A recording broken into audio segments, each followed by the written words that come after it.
Les structures suivantes apparaissent souvent dans la langue anglaise.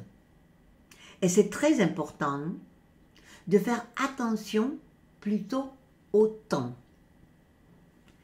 Ainsi, si la phrase commence avec this or it is the first time, the second time, the third time, etc. I have done such a thing.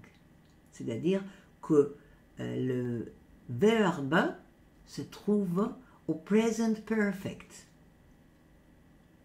En français, on peut dire c'est la première fois que je fais une telle chose.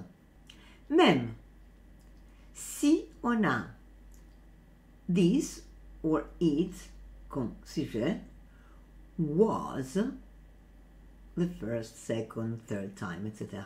C'est-à-dire ici le verbe was, c'est le verbe be au simple past. I had done such a thing. C'est-à-dire que le verbe se trouve au past perfect. This was the first time I had done such a thing. C'était la première fois que je faisais une telle chose. Mais, quand on a la structure this or it is the last time, c'est l'adjectif qui change, I will do such a thing. Le verbe se trouve au futur.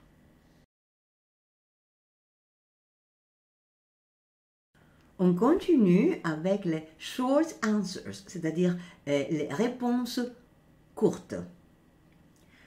Quand on veut consentir à une succession affirmative ou une phrase affirmative, on emploie soit le mot to, T-O-O, T-O-O, soit le mot so.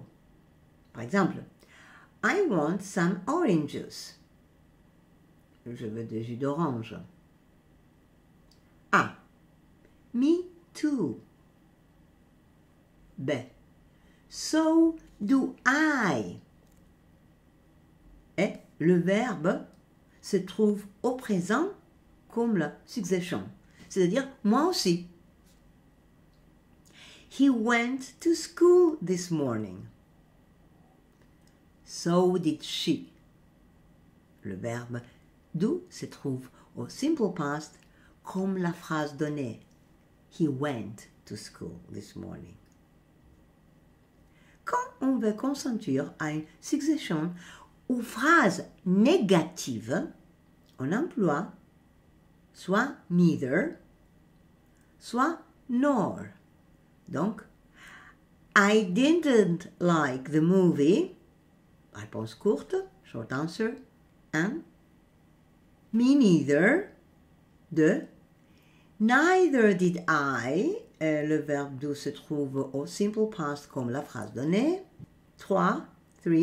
Nor did I, encore une fois le verbe se trouve au simple past comme la phrase donnée.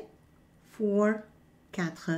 I didn't either, à la fin de la phrase. Toujours.